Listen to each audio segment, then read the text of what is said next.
Victoria ಆಸ್ಪತ್ರೆಗೆ Lokayukta visit. Victoria ಆಸ್ಪತ್ರೆಯ ಪರಿಶೀಲನೆ ಮಾಡುವುದಕ್ಕೆ ಲೋಕಾಯುಕ್ತ ಸರ್ಪ್ರೈಸ್ ವಿಸಿಟ್ ಕೊಟ್ಟಿದ್ದಾರೆ.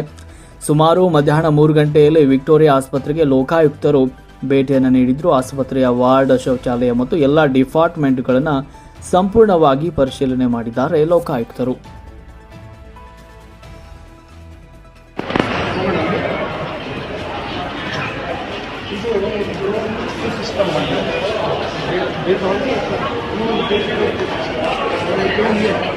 All the people were gathered at it. Warden of safety is there. I'm here to